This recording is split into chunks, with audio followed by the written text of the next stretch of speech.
Second class आज हम पढ़ेंगे टॉपिक 20.3 जिसका नाम है comparison of reactivity of benzene with alkane and alkyne.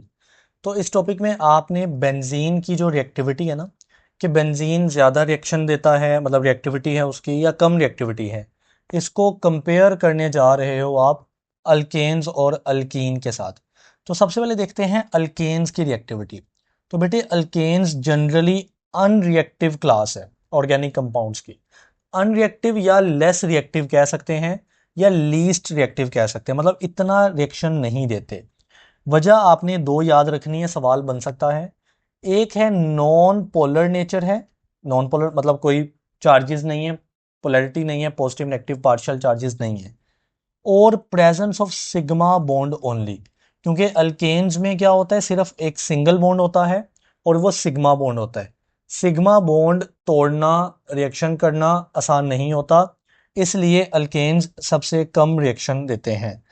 However लेकिन they undergo free radical substitution reaction. वो याद है आपने अल्केन की हेलोजिनेशन पढ़ी थी, जिसमें क्लोरीन आता है और अल्केन को रिप्लेस करता जाता है, फ्री रेडिकल मैकेनिज्म है ना। और ये सब्स्टिट्यूशन रिएक्शन होते हैं, मतलब रिप्लेस करने वाले रिएक्शन। कोई एटम आके अल्केन में से रिप्लेस कर देगा, वो ऐड नहीं हो सकता अल्केन में। तो समझ आती है कि अल्केन सिर्फ कौन से रिएक्शन देते हैं, सब्स्टिट्यूशन रिएक्शन, वो भी इजीली नहीं, मतलब कंडीशंस अप्लाई करके। लेकिन एडिशन रिएक्शन तो ये देते ही नहीं है, मतलब अपने अंदर कोई चीज ऐड करेंगे ही नहीं। तो सब्स्टिट्यूशन रिएक्शन देते हैं इन the presence of UV quite easily, ठीक है। यूवी लाइट की मौजूदगी में आसानी से रिएक्शन दे देते हैं। आगे अल्कीन्स की बात करें तो बेटे अल्कीन्स अल्केन से रिएक्टिव हैं, ज्यादा रिएक्टिव हैं। क्यों? यहां पर लिखा है वेरी रिएक्टिव, क्योंकि प्रेजेंस ऑफ पाई बॉन्ड, क्योंकि अल्कीन्स के अंदर दो बॉन्ड होते हैं, ठीक है, दो बॉन्ड। पहला सिग्मा, वो तो इतना रिएक्शन नहीं देता, लेकिन जो दूसरा पाई बॉन्ड है ना, वो काफी ज्यादा रिएक्टिव है। और अवेलेबिलिटी ऑफ पाई इलेक्ट्रॉन्स, और पाई इलेक्ट्रॉन जो अल्कीन के अंदर होते हैं ना, वो अवेलेबल होते हैं। अब पाई इलेक्ट्रॉन पर आकर कौन अटैक करता होता है, इलेक्ट्रोफिलिक रिएजेंट, कोई ना कोई। आपको पता है इलेक्ट्रोफाइल ऐसी स्पीशी होती है जो इलेक्ट्रॉन लवर होती है, इलेक्ट्रॉन लवर। तो वो इलेक्ट्रॉन पर आकर अटैक करेगी, और वो इलेक्ट्रॉन कौन से हैं, पाई इलेक्ट्रॉन। किसके अंदर, अल्कीन्स के अंदर। तो इस वजह से अल्कीन ज्यादा रिएक्टिव क्लास है। They undergo electrophilic addition reaction easily. तो अल्कीन के रिएक्शन एमसीक्यूज के तौर पर याद रखने हैं। अल्कीन इलेक्ट्रोफाइल के साथ रिएक्शन देता है, कौन सा, एडिशन रिएक्शन। तो ये एमसीक्यूज है बेटे, कंफ्यूज नहीं होना, इसको याद कर लें। अल्कीन का रिएक्शन होता है इलेक्ट्रोफिलिक एडिशन, मतलब इलेक्ट्रोफाइल आएगा, क्योंकि अल्कीन में पाई इलेक्ट्रॉन्स होते हैं, तो इलेक्ट्रोफाइल यानी इलेक्ट्रॉन लवर आएगा, अटैक करेगा। और एडिशन मतलब वो आने वाला अल्कीन में ऐड हो सकता है। अब बेटे ये अल्केन का और अल्कीन का थोड़ा इंट्रोडक्शन था। अब हमने बेंजीन का इनके साथ कंपैरिजन करना है। बेंजीन के पास आपको पता है तीन डबल बॉन्ड होते हैं, यानी तीन पाई बॉन्ड होते हैं, ठीक है। पहला बॉन्ड सिग्मा और दूसरा वाला जो डबल में होता है वो पाई होता है। तो बेंजीन के पास तो तीन पाई बॉन्ड है। और एज एक्सपेक्टेड, और उसकी एक्सपेक्टेशन क्या है, अल्कीन जैसी, क्योंकि अगर वो पाई बॉन्ड रखता है तो अल्कीन जैसी है, मतलब वो रिएक्टिव होगा काफी ज्यादा टुवर्ड्स इलेक्ट्रोफिलिक स्पीशी। लेकिन बेंजीन अनएक्सपेक्टेडली अल्कीन से डिफरेंट है, दो तरीकों से। वो दो तरीके ये हैं, number one, benzene is very stable and less reactive. यानी अल्कीन में एक डबल बॉन्ड होता है तो काफी ज्यादा रिएक्शन रिएक्शन देता है, बेंजीन में तो तीन पाई बॉन्ड है, और एक्सपेक्ट क्या कर रहे थे कि काफी ज्यादा रिएक्टिव होगा, मगर वो काफी स्टेबल है, काफी लेस रिएक्टिव है। दूसरा फर्क, अनलाइक अल्कीन, यानी अल्कीन की तरह नहीं, it undergoes electrophilic substitution not electrophilic addition. मतलब इस पर आके इलेक्ट्रोफाइल अटैक करता है जैसे अल्कीन पे करता है, बट ये उस चीज को अपने अंदर ऐड नहीं करती, एडिशन रिएक्शन नहीं देते बेंजीन, बल्कि इलेक्ट्रोफाइल आकर सब्स्टिट्यूशन रिएक्शन देता है, मतलब आकर अटैच होगा और कोई एटम को रिप्लेस करेगा। ये बात समझ रहे हो। अल्कीन के बरक्स, अनलाइक कहते हैं उलट बरक्स, ये इलेक्ट्रोफाइल आकर इन पर अटैक करता है, इनके साथ रिएक्शन करता है, मगर सब्स्टिट्यूशन रिएक्शन देता है, not the not the electrophilic addition. तो ये भी एमसीक्यूज आएगा कि बेंजीन कौन सा रिएक्शन देता है, इलेक्ट्रोफिलिक सब्स्टिट्यूशन रिएक्शन। अब जैसा कि एग्जांपल लेते हैं, हमारे पास की बेंजीन है और उसके हर कोने पे आपको पता है ना एक हाइड्रोजन जुड़ा है, जस्ट इस कोने वाला हाइड्रोजन उसने ओपन करके आपको यहां पर दिखा दिया। अब यहां पर ब्रोमीन आता है जो कि बेटे एक इलेक्ट्रोफाइल है, Br2 की शक्ल में आ रहा है। FeBr3 की मौजूदगी में अब क्या करता है बेटे, ये जो ब्रोमीन है ना, ये इस हाइड्रोजन को रिप्लेस करके एक ब्रोमीन खुद जुड़ता है, क्योंकि एक हाइड्रोजन था तो एक ही जुड़ेगा, लिहाजा यहां पर ब्रोमीन जुड़ गया। ये रिप्लेसमेंट हुई है, एडिशन नहीं हुई। एडिशन तब होती है अगर हाइड्रोजन भी लगा हो और ब्रोमीन भी आके जुड़ जाए, दिस इज एडिशन, ठीक है। जबकि यहां पर रिप्लेसमेंट हुई है, ब्रोमीन आके जुड़ा है तो हाइड्रोजन निकल गया है। अब वो हाइड्रोजन दूसरे ब्रोमीन के साथ मिलके HBr बन गया, क्योंकि Br2 लिए थे ना, Br2 एक बेंजीन की जगह, बेंजीन के साथ लग गया हाइड्रोजन की जगह, और फिर वो हाइड्रोजन दूसरे ब्रोमीन के साथ लग गया। तो ये इलेक्ट्रोफिलिक सब्स्टिट्यूशन है। सब्स्टिट्यूशन मतलब रिप्लेस हुआ है। इलेक्ट्रोफाइल Br एक इलेक्ट्रोफाइल है, इलेक्ट्रॉन लवर है। यहां पर देखा जाए तो बेटे यहां पर आपको पता है एक डबल बॉन्ड सिर्फ एक रिप्रेजेंट की है, वैसे होती तीन है, जस्ट उसने समझाने के लिए। और दो कोने यहां पर, तो दोनों कोनों पर मौजूद दोनों हाइड्रोजन उसने मेंशन कर दी। अब Br2 दोबारा रिएक्शन करवाया, अब एडिशन रिएक्शन है, इलेक्ट्रोफिलिक एडिशन। तो हाइड्रोजन अपनी जगह पे लगा है, ब्रोमीन भी आके लग गया, इधर हाइड्रोजन लगा है, ब्रोमीन भी आके लग गया। तो क्या हुआ, डबल बॉन्ड टूट जानी है जब कोई चीज ऐड होती है। चूंकि कार्बन ने तो चार बॉन्ड ही बनाने ना, तो डबल बॉन्ड टूट जाती। लेकिन ये पॉसिबल नहीं है, क्रॉस लगा हुआ। तो इलेक्ट्रोफिलिक एडिशन पॉसिबल नहीं है बेंजीन के केस में। बेंजीन के केस में पॉसिबल है तो इलेक्ट्रोफिलिक सब्स्टिट्यूशन। तो बेटे कहता है कि bromine in the electrophilic substitution reaction replaces hydrogen atom. तो हाइड्रोजन एटम को ब्रोमीन रिप्लेस करता है इलेक्ट्रोफिलिक सब्स्टिट्यूशन में। This is due to the stability of the aromatic ring. ये जो एरोमेटिक रिंग या बेंजीन रिंग है ये स्टेबल है, और वो which is due to extensive delocalization of pi electron. क्योंकि इसके ये जो डबल बॉन्ड्स हैं ये डीलोकलाइज्ड होते हैं, इसके जो पाई बॉन्ड पाई इलेक्ट्रॉन्स होते हैं वो फिक्स नहीं बल्कि डीलोकलाइज होते हैं, और ये हम पिछले लेक्चर्स में देख चुके हैं, ठीक है। Even though the reaction in benzene goes through an intermediate, मतलब ये तो रिएक्शन बिल्कुल ऊपर ऊपर से बिल्कुल सीधा या शॉर्टली दिखाया ना, लेकिन दरमियान में रिएक्शन एक इंटरमीडिएट स्टेज से गुजरता है, where the aromaticity is broken. यहां पर इसकी ये जो डबल बॉन्ड्स है या एरोमेटिसिटी है ना, रिंग है, वो डिस्टर्ब होती है, ब्रोकन टूटती है, लेकिन इट इज रीस्टोर्ड, रिंग दोबारा अपने आप को रिस्टोर कर लेती है after the completion of reaction, जब रिएक्शन कंप्लीट होता है। देखिए आपको ये बात में भी थोड़ी बहुत कंफ्यूजिंग हो, क्योंकि अभी सिर्फ आप ऊपर ऊपर से बेसिक रिएक्शन देख रहे हो। अब आगे जाके हम जब डिटेल देखेंगे तो आप देखेंगे दरमियान में एक इंटरमीडिएट लेवल या स्टेज ऐसा लाजमी आता है जहां पर एरोमेटिसिटी टूटती है, ठीक है। Therefore electrophilic substitution does not affect the overall stability of the benzene ring. लेकिन चूंकि वो दोबारा से रिस्टोर हो जाती है ना रिएक्शन कंप्लीट होने पर, तो ये जो इलेक्ट्रोफिलिक सब्स्टिट्यूशन रिएक्शन है ये does not affect the overall stability of benzene ring. इससे बेंजीन रिंग की ओवरऑल स्टेबिलिटी दोबारा से रिटेन रहती है, बरकरार हो जाती है। In electrophilic addition the delocalization is broken. अगर तो इलेक्ट्रोफिलिक एडिशन होती जैसा कि इस केस में एक बार करके दिखाया है, तो डबल बॉन्ड ही टूट जाता ना, क्योंकि नई चीज जब ऐड होनी है तो कुछ तो जगह चाहिए। डबल बॉन्ड टूटेगा तो कहता है डीलोकलाइजेशन इज ब्रोकन, ये जो डीलोकलाइज्ड डबल बॉन्ड इलेक्ट्रॉन है ये टूट जाते, एडिशन इज नॉट फेवरेबल। तो यहां पर एडिशन फेवरेबल नहीं होती, यहां पर सब्सटीट्यूशन ही फेवरेबल होती, क्योंकि जो ऐड है ना एडिशन उसके करने पर डबल बॉन्ड्स टूट जाते और बेंजीन की स्टेबिलिटी खराब हो जाती। जी तो बेटे अभी देखें इलेक्ट्रोफिलिक एरोमेटिक सब्सटीट्यूशन। अब वही चीज़ है कि एरोमेटिक यानी बेंजीन की जो रिंग है वो इलेक्ट्रोफिलिक सब्सटीट्यूशन रिएक्शन देते हैं। इलेक्ट्रोफाइल आपको पता है क्या होता है, तो अब हमने देखना है, कहता है रिगार्डलेस ऑफ इलेक्ट्रोफाइल यूज्ड, जो सा मर्जी इलेक्ट्रोफाइल आ जाए, जो इलेक्ट्रोफिलिक एरोमेटिक सब्सटीट्यूशन मैकेनिज्म है ना, can be divided into 3 main step. उसके 3 स्टेप रहने हैं, और ये एक सवाल बनता है शॉर्ट के तौर पर। पहले ये सवाल मैं आपको ऐसा समझाऊंगा जैसे लिखा हुआ है, उसके बाद इसकी एग्जांपल्स शुरू हो जाएंगी, जैसा कि ये हेलोजिनेशन है, एग्जांपल्स है ना। तो हम पहले जनरली ये मैकेनिज्म 3 स्टेप देख लेते हैं, और फिर हम उनको जब एग्जांपल पे अप्लाई करेंगे ना, फॉलो करेंगे, तो आपको साथ साथ क्लियर होता जाएगा। पहला पॉइंट क्या है, जनरेशन ऑफ एन इलेक्ट्रोफाइल। देखिए ये रिएक्शन है electrophile addition electrophile substitution reaction. तो पहले इलेक्ट्रोफाइल तो होना चाहिए ना, तो उसी इलेक्ट्रोफाइल को जनरेट करना है, पैदा करना है सबसे पहले। तो कहता है first step of an electrophilic substitution reaction, यानी इस रिएक्शन का पहला स्टेप क्या है, involves the generation of an electrophile. एक इलेक्ट्रोफाइल को पैदा करवाएं। अब इलेक्ट्रोफाइल आपको पता है इलेक्ट्रॉन लवर होता है, तो या तो उस खुद पे पॉजिटिव चार्ज होगा यानी वो पॉजिटिव आइन होगा, या positive end of polar molecule होगा। पोलर मॉलिक्यूल आपको पता है ना, जिसमें एक एटम पे पार्शियल पॉजिटिव चार्ज होता है और एक पे पार्शियल नेगेटिव, तो ये बनता है पोलर मॉलिक्यूल। तो या तो इसका पॉजिटिव एंड ये भी इलेक्ट्रोफाइल हो सकता है, या वो खुद कोई पॉजिटिव आइन हो सकता है, तो ये इलेक्ट्रोफाइल स्पीशी हो सकती है जो इलेक्ट्रॉन लवर होगी यानी खुद पे पॉजिटिव चार्ज होगा।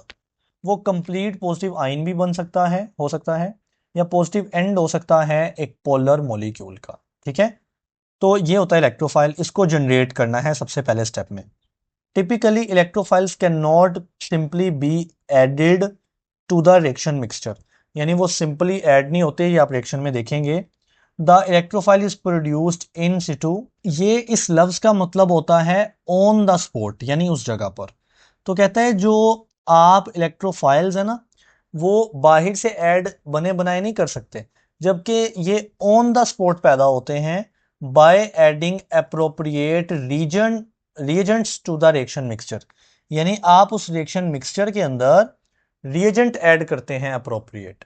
ठीक है, मैंने बोला ना, आप आगे जाके देखेंगे कि हम डायरेक्ट ऐसे नहीं होता कि इलेक्ट्रोफाइल बने बनाए लें और उसका जो है ना रिएक्शन करवा दें, नहीं। आप कोई चीज डालते हो रिएक्शन मिक्सचर में जिससे बनता है इलेक्ट्रोफाइल ऑन द स्पॉट। तो पहला काम है generation of electrophile, electrophile banana. Electrophile कैसे बनते हैं, कोई रिएजेंट डालते हैं और वो ऑन द स्पॉट इलेक्ट्रोफाइल में तब्दील होता है, बने बनाए इलेक्ट्रोफाइल हम नहीं डालते। जी तो बेटे अब दूसरा स्टेप है इलेक्ट्रोफिलिक अटैक। ठीक है, अब अटैक होना है। In the second step the pi electron of benzene attack the electrophile. Yes, ये बात याद रखिएगा, इलेक्ट्रोफाइल जिसपे पॉजिटिव चार्ज होता है वो अटैक नहीं करता, हमेशा इलेक्ट्रॉन अटैक करते हैं। और इलेक्ट्रॉन कहां पर होते हैं, बेंजीन के जो पाई इलेक्ट्रॉन है ना, डबल बॉन्ड के डीलोकलाइज इलेक्ट्रॉन, वो अटैक करते हैं। तो आप साथ साथ नीचे देखते जाएं, ये बेंजीन है, उसके नीचे उसके अंदर जो डीलोकलाइज इलेक्ट्रॉन होते हैं ना, पाई इलेक्ट्रॉन, वो अटैक करते हैं इस ई पॉजिटिव पे, यानी इलेक्ट्रोफाइल जो कि एक पॉजिटिव चार्ज स्पीशी होगा।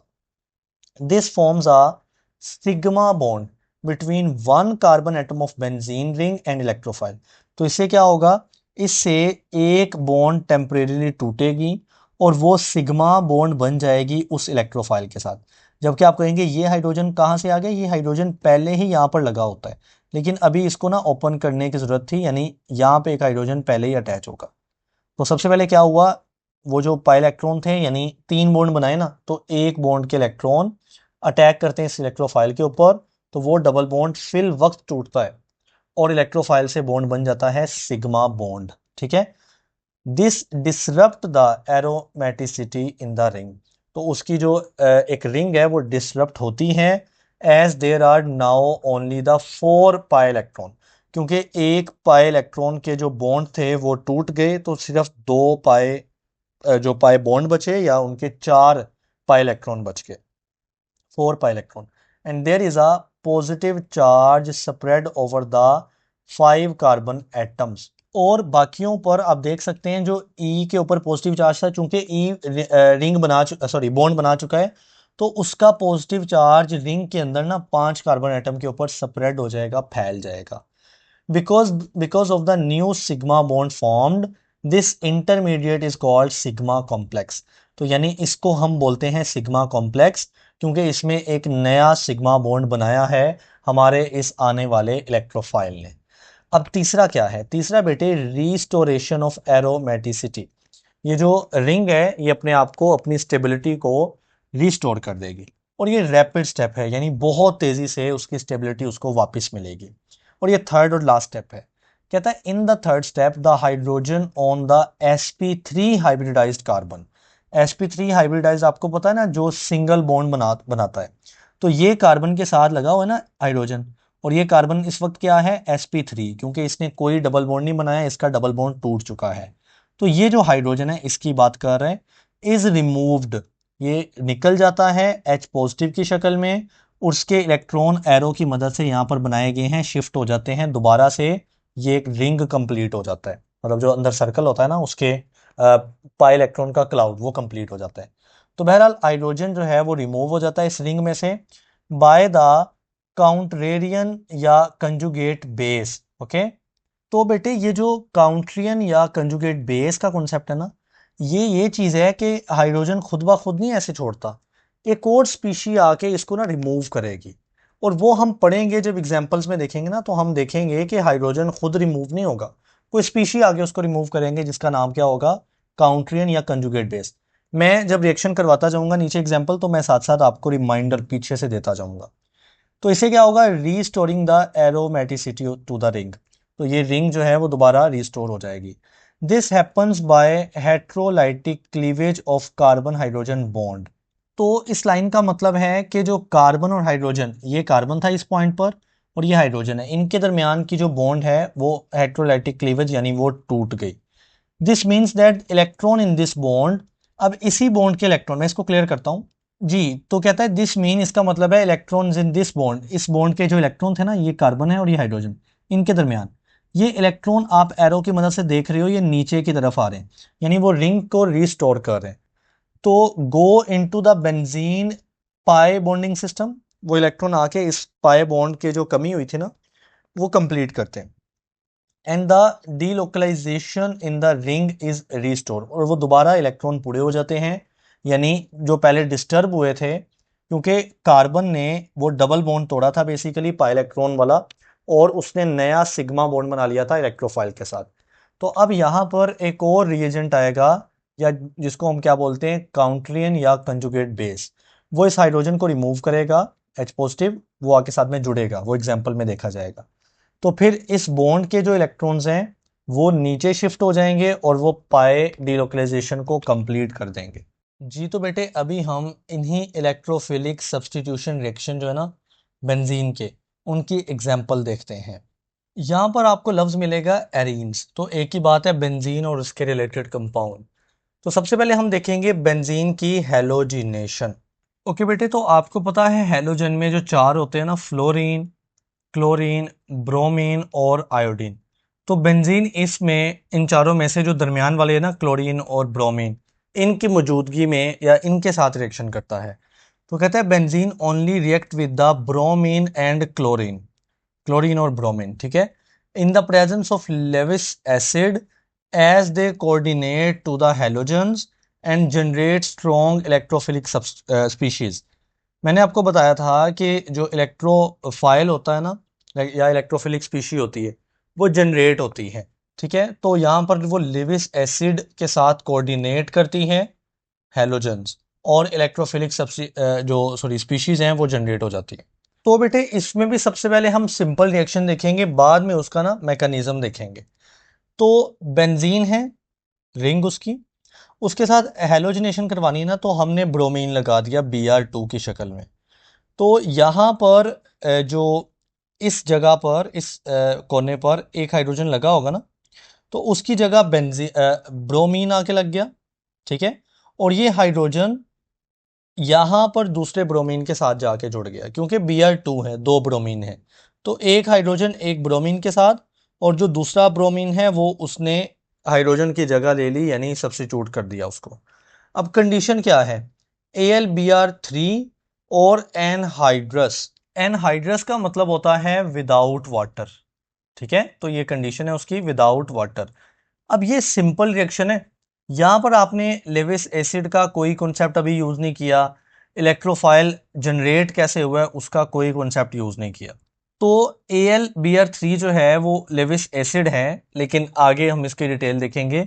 फिलहाल इतना देखें, जो लेविस एसिड होता है ना, लेविस एसिड, वो या तो एल्यूमिनियम क्लोराइड AlCl3 हो सकता है, या आयरन क्लोराइड यानी FeCl3 हो सकता है, या आयरन ब्रोमाइड यानी FeBr3 हो सकता है, या एल्यूमिनियम ब्रोमाइड यानी AlBr3 भी हो सकता है, तो यानी क्लोराइड और ब्रोमाइड हो सकते हैं किसके, एल्यूमिनियम के और आयरन के, यानी Fe के। तो बहरहाल ये हमारे पास लेविस एसिड है जो यहाँ पर यूज होते हैं। अब इस एग्जाम्पल की जो ये जो ब्रोमिनेशन है, यानी ब्रोमीन का ऐड होना, ऐड नहीं सब्स्टिट्यूट करना बेंजीन में, तो उसमें स्टेप्स जो हैं वो समझ लेते हैं जी। तो बेटे सबसे पहला स्टेप जो मैं ऊपर आपको पढ़ा चुका हूं वो है जनरेशन ऑफ इलेक्ट्रोफाइल, यानी इलेक्ट्रोफाइल जनरेट होना है, पैदा होना है। तो सुनिएगा जरा, यहां पर जो Br2 है ये मैंने उसको खोल के लिख दिया, Br और Br दरमियान में जाहिर है बॉन्डेड है ना, Br2 की शक्ल में है, और AlBr3। तो ये रहा AlBr3 जो कि क्या है, लेविस एसिड है। तो दोनों ब्रोमीन में से एक अटैक करता है जो पार्शियल नेगेटिव चार्ज है। अब बेटा बच्चों के जहन में आता है कि सर हमने तो पिछली क्लासेस में ये पढ़ा था कि अगर दोनों सेम एटम जुड़े हों, जैसा कि ब्रोमीन ब्रोमीन, तो उनकी जो इलेक्ट्रोनेगेटिविटीज हैं वो भी सेम होगी, तो फिर दरमियान वाला बॉन्ड जो है वो नॉन पोलर होगा, यानी उनके ऊपर partial positive partial negative charge नहीं होंगे। Same is the case bromine with bromine. लेकिन यहां पर आपने बोला कि इसके ऊपर पार्शियल नेगेटिव है और इसके ऊपर पार्शियल पॉजिटिव है, ऐसा क्यों? ये सारा काम इस AlBr3 की वजह से हुआ है। अगर ये मॉलिक्यूल अकेला पड़ा होता ना, तो जाहिर है इसके दोनों एटम सेम है इसमें, तो वो इक्वली एक दूसरे को शेयर कर रहे होते। लेकिन जब AlBr3 आया ना, तो ये इसमें जो एल्यूमिनियम है वो इलेक्ट्रॉन डेफिशिएंट स्पीशी होती है, यानी उसके पास इलेक्ट्रॉन की थोड़ी कमी होती है। इस वजह से वो एक तरफ के इलेक्ट्रॉन को अपनी तरफ खींचता है, तो जो बॉन्ड है उसकी जो स्टेबिलिटी है, या जो क्या उसको बोलते हैं इलेक्ट्रोनेगेटिविटी है, वो डिस्टर्ब होती है। तो एक तरफ आ जाता है पार्शियल नेगेटिव और एक तरफ आ जाता है पार्शियल पॉजिटिव। अब जो ब्रोमीन है उसकी पार्शियल नेगेटिव वाली साइड, यानी पार्शियल नेगेटिव ब्रोमीन, वो अटैक करता है इस AlBr3 के ऊपर, जो कि क्या है, लेविस एसिड है। तो दरमियान वाला बॉन्ड टूटता है, ये जो ब्रोमीन पार्शियल पॉजिटिव है ये कंप्लीट पॉजिटिव की शक्ल में अलग हो जाता है, और ये Br इधर जाके AlBr4 बन गया, और चूंकि ये पार्शियल नेगेटिव था बाद में कंप्लीट नेगेटिव बन गया, तो अब ये नेगेटिव साइन भी है। तो सबसे पहला स्टेप यही हुआ है कि आपके पास इलेक्ट्रोफाइल जनरेट हो गया। इलेक्ट्रोफाइल ऐसी स्पीशी होती है जिसपे खुद पे पॉजिटिव चार्ज होता है ना, तो यहां पर ये ब्रोमीन हमारा इलेक्ट्रोफाइल जनरेट हो गया। ठीक है, ऊपर वाला स्टेप याद है, पहला स्टेप जनरेशन ऑफ इलेक्ट्रोफाइल, जिसपे क्या होता है, पॉजिटिव चार्ज होता है। तो यही काम यहां पर हुआ है कि ब्रोमीन जनरेट हुआ पॉजिटिव चार्ज वाला। अब बेटे हमारे पास जब इलेक्ट्रोफाइल जनरेट होता है ना, तो कहता है once the electrophile is formed it follows the same general mechanism as we have discussed earlier. आपने दूसरा मैकेनिज्म पढ़ा था इलेक्ट्रोफाइल अटैक। इसमें क्या होता है कि जो पाई इलेक्ट्रॉन है ना बेंजीन के, वो अटैक करते हैं इलेक्ट्रोफाइल को। तो यहां पर सिग्मा बॉन्ड बन जाता है उस कार्बन के साथ, एक कार्बन एटम के साथ, और बेंजीन के ना, और इलेक्ट्रोफाइल के दरमियान, इलेक्ट्रोफाइल और बेंजीन के उस कार्बन के दरमियान सिग्मा बॉन्ड बन जाता है। एरोमेटिसिटी डिस्टर्ब होती है, ठीक है, क्योंकि सिर्फ 4 पाई इलेक्ट्रॉन बच गए, एक बॉन्ड ब्रेक जो हो गया पाई वाला। So there is the positive charge spread over the 5 carbon atom, दरमियान में हम पॉजिटिव इस तरह से लिखते थे, और चूंकि नई सिग्मा बॉन्ड बनी है तो सिग्मा कॉम्प्लेक्स बोला था इसको। अब ये सारा काम हम देखते हैं। अब देखिए बच्चे, ये बेंजीन आया, उसके अंदर ये रिंग किस चीज को रिप्रेजेंट करती थी, पाई इलेक्ट्रॉन के क्लाउड को। उसमें से एक जो बॉन्ड था ना, पाई बॉन्ड, वो अटैक करता है इस ब्रोमीन के पॉजिटिव इलेक्ट्रोफाइल को। तो दरमियान में एरोमेटिसिटी डिस्टर्ब हो गई, सिर्फ 4 बच गए पाई इलेक्ट्रॉन्स। दरमियान में गैप छोड़ा, मतलब यहां पर जो पाई इलेक्ट्रॉन थे अब वो सिग्मा बॉन्ड बना चुके हैं इस ब्रोमीन इलेक्ट्रोफाइल के साथ। और ओवरऑल ब्रोमीन पे जो पॉजिटिव चार्ज था ये वाला, ये पूरे बाकी रिंग के जो 5 कार्बन है ना वहां पर स्प्रेड हो गया। तो इसका नाम क्या है, इसका नाम है सिग्मा कॉम्प्लेक्स। ठीक है, यानी ये जो बना है हम इसको सिग्मा कॉम्प्लेक्स कह सकते हैं, सिग्मा कॉम्प्लेक्स कह सकते हैं। समझ आ गई जी? तो बेटे उसके बाद तीसरा स्टेप आप लोगों ने क्या पढ़ा था, रिस्टोरेशन ऑफ एरोमेटिसिटी, यानी उसके बाद जो उसकी रिंग है, एरोमेटिसिटी है, वो रिस्टोर हो जाएगी। तो कहता है इन द थर्ड स्टेप, यानी तीसरे स्टेप में, hydrogen hydrogen on the sp3 hybridized carbon, ये जो हाइड्रोजन है इसको रिमूव किया जाएगा H पॉजिटिव की शक्ल में, इज रिमूव्ड बाय, लेकिन ये रिमूव कौन करता है, काउंट्रियन या कंजुगेट बेस। याद है आपको, मैंने बताया था कि मैं रिएक्शन करवाते हुए समझाऊंगा कि यहां पर कौन सी कंजुगेट बेस है या काउंट्रियन बेस है।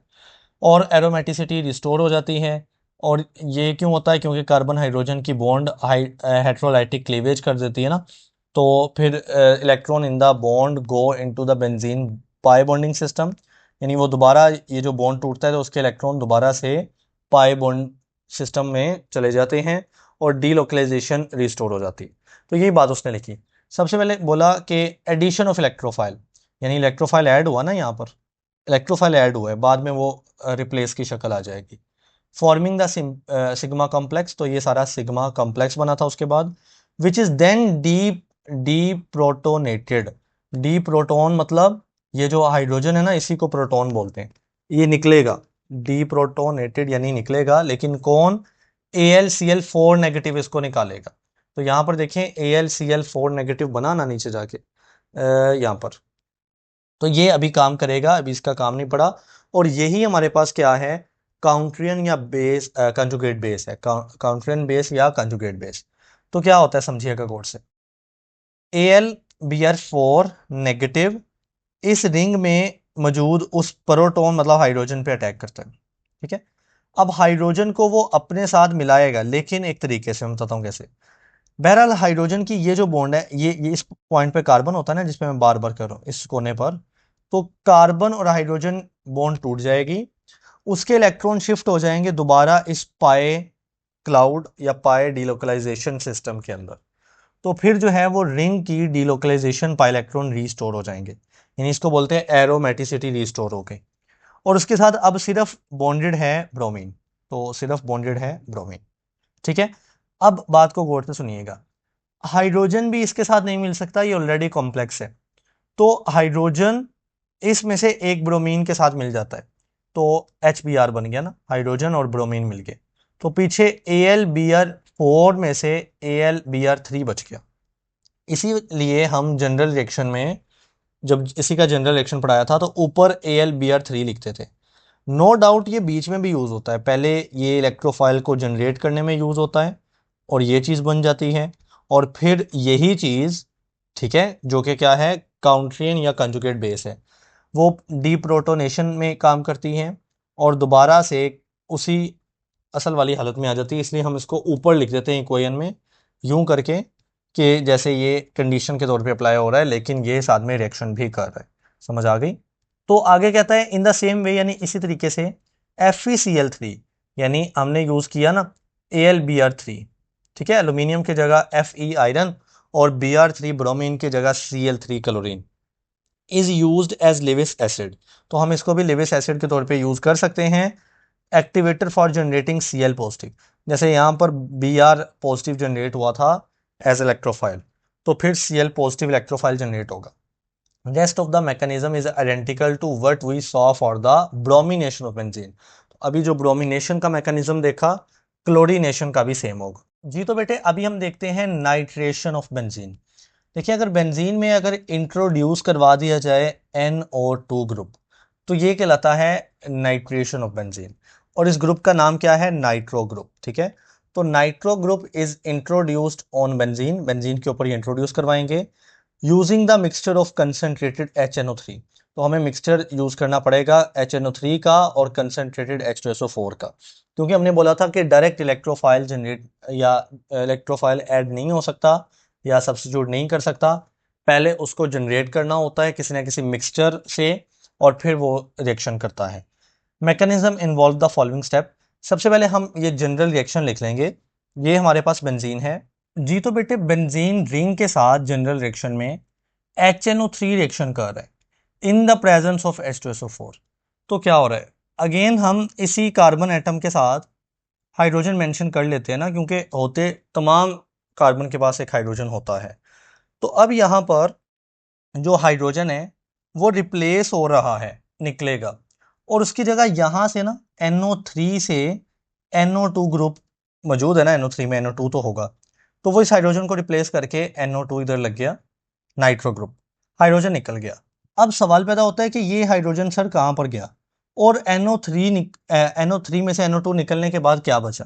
NO3 में से NO2 निकला तो एक ऑक्सीजन बच गया, ये हाइड्रोजन भी तो है, एक हाइड्रोजन बच गया, तो एक हाइड्रोजन ये निकला होगा, तो एक हाइड्रोजन जब इधर जुड़ेगा तो हाइड्रोजन 2 H2 हो जाएगा, तो ये रहा H2O, ठीक है। ये जनरल रिएक्शन है जिसमें मैकेनिज्म अभी नहीं बताया गया। और H2SO4 यहाँ पर ऐसे दिखाया जा रहा है जैसे कंडीशन के तौर पे अप्लाई हो रहा है, लेकिन ये भी रिएक्शन में काम करेगा। सही है जी। तो बेटे अभी ये 3 स्टेप का मैकेनिज्म है, क्योंकि 3 ही मैकेनिज्म में स्टेप्स होते हैं। तो पहला स्टेप क्या होता है? Formation of electrophile. Formation of electrophile. अब यहां पर जो हमने दो चीजें यूज की, HNO3, H2SO4, ये दोनों आपस में रिएक्शन करेंगे। H2SO4 जो कंसंट्रेटेड होगा, HNO3 वो भी कंसंट्रेटेड होगा ना, तो इससे बनेगा NO2 पॉजिटिव। अब आपको पता है पॉजिटिव चीज ही क्या होती है? इलेक्ट्रोफाइल होती है। तो यहां पर मेंशन है कि यही बेसिकली इलेक्ट्रोफाइल है। अब HNO3 से निकल आया NO2 पॉजिटिव, तो पीछे यहां पर बच गया H और O। ठीक है, और एक हाइड्रोजन यहां से निकलता है तो H2O बन जाता है, तो ये रहा H2O। अब इससे एक हाइड्रोजन निकल गया तो यहां पर H2 नहीं बल्कि H बच गया, SO4 बच गया। अब ऊपर नेगेटिव आएगा, क्योंकि जब हाइड्रोजन निकलता है तो वो हाइड्रोजन पॉजिटिव होता है, तो फिर पॉजिटिव निकला प्रोटॉन और यहां पर क्या आ गया? नेगेटिव। तो आप सोच रहे होंगे कि सर अगर हाइड्रोजन पॉजिटिव यहां से निकला है तो यहां से जो H और O निकला था वो तो न्यूट्रल है। नहीं बेटे, वो नेगेटिव होता है। OH नेगेटिव होता है, H पॉजिटिव, तो ये मिलते हैं तो वाटर बनता है। बहरहाल ये पहला स्टेप है जिसमें हमें फिल वक्त ये पढ़ना है कि इलेक्ट्रोफाइल फॉर्मेशन हो गई। यस, हो गई, क्योंकि NO2 पॉजिटिव चार्ज वाली स्पीशी है और पॉजिटिव चार्ज वाली स्पीशी को हम इलेक्ट्रोफाइल बोलते हैं। ऊपर ये स्टेप ऐसे ही लिखे हुए हैं। कहता है electrophile NO2 positive ion is generated, वो पैदा होता है कैसे? जब आप नाइट्रिक एसिड यानी HNO3 का कंसंट्रेटेड शक्ल में रिएक्शन करवाते हैं, किसके साथ? कंसंट्रेटेड सल्फ्यूरिक एसिड यानी H2SO4, दोनों का रिएक्शन होगा तो निकलेगा NO2 positive ion. This is the electrophile species, क्योंकि इस पे पॉजिटिव चार्ज आ रहा है। अब बेटे दूसरा स्टेप देखते हैं। यहां पे लिखा हुआ है अटैक ऑफ इलेक्ट्रोफाइल। लिखा ऐसे ही जाता है कि इलेक्ट्रोफाइल अटैक करता है, लेकिन एक्चुअली बेंजीन के pi electrons, delocalised electrons attack करते हैं। तो बेंजीन की ये रिंग में ये जो पाई इलेक्ट्रॉन्स हैं, ये अटैक करेंगे इस NO2 पॉजिटिव स्पीशी को, जो कि क्या है? इलेक्ट्रोफाइल है। तो यहां पर सिग्मा बॉन्ड बन जाएगा और एरोमेटिसिटी डिस्टर्ब हो गई, क्योंकि सिर्फ पाई इलेक्ट्रॉन बच गए 4। ठीक है, तो इस कार्बन एटम के साथ अब NO2 जुड़ गया और इसके साथ हाइड्रोजन पहले ही है, इस पर हाइड्रोजन पहले ही लगा हुआ है। ठीक हो गया। अब यहां पर हमारे पास एरोमेटिसिटी डिस्टर्ब हो गई और ये जो चीज बनी है इसको बोलते हैं सिग्मा कॉम्प्लेक्स। Sigma complex. तो ये हमारे पास दूसरा स्टेप है। तो क्या उसने बोला? ऊपर देखें, a pair of electron, electron का एक पेयर, एक bond from the benzene ring, benzene ring में से, और वो जाहिर है पाई इलेक्ट्रॉन्स होंगे, is donated to the NO2 positive electrophile. वो NO2 पॉजिटिव इलेक्ट्रोफाइल को डोनेट कर दिए जाते हैं या उस पर अटैक करते हैं टू फॉर्म कोवलेंट बॉन्ड। तो वहां पर एक सिग्मा बॉन्ड कोवलेंट बनता है, कॉजिंग लॉस इन एरोमेटिसिटी। तो यहां पर उसकी जो रिंग है वो डिस्टर्ब हो गई। अब तीसरा स्टेप भी आपको पता है, इसी एरोमेटिसिटी को रिस्टोर किया जाएगा। लेकिन उसने बेटे वो उतनी डिटेल में नहीं लिखा, मैं डिटेल में लिख के बता देता हूं। ये जो सिग्मा कॉम्प्लेक्स है ना, इस पर आएगा हमारे पास जो ऊपर जनरेट हुआ था ये स्पीशी HSO4 नेगेटिव। इसका नाम मैं आपको याद करवा दूं, ये वो बेस है, यहां पर उसने लिखा था, लेट अस सी, ये रहा, काउंट्रियन या कंजुगेट बेस। ठीक है, काउंट्रियन या कंजुगेट बेस इसका नाम है। तो बेटे ये HSO4 नेगेटिव वो काउंट्रियन या कंजुगेट बेस है। ये अटैक करता है हाइड्रोजन के ऊपर सबसे पहले। ठीक है, तो हाइड्रोजन की ये जो बॉन्ड है, इसके जो इलेक्ट्रॉन है, ये दोबारा रिस्टोर करते हैं एरोमेटिसिटी, यानी ये दोबारा से उस पाई सिस्टम का या पाई इलेक्ट्रॉन सिस्टम का पार्ट बन जाते हैं। तो हाइड्रोजन जब इसके साथ मिलेगा तो यहां पर उसने सिंपल लिखा है हाइड्रोजन पॉजिटिव की शक्ल में सेपरेट हुआ, और बाद में उसने लिखा है कि यही हाइड्रोजन पॉजिटिव इसी HSO4 नेगेटिव से मिलेगा तो H2SO4 दोबारा रीजनरेट हो गया, जो कि कैटलिस्ट है। तो यहां पर लिखा है ना, कैटलिस्ट की रीजनरेशन। तो एक स्टेप ही है, उसने थोड़ा अलग करके लिख दिया है, एक ही बात। तो कहता है carbon hydrogen bond of the substituted carbon atom. इस कार्बन एटम को बोला है सब्स्टिट्यूटेड।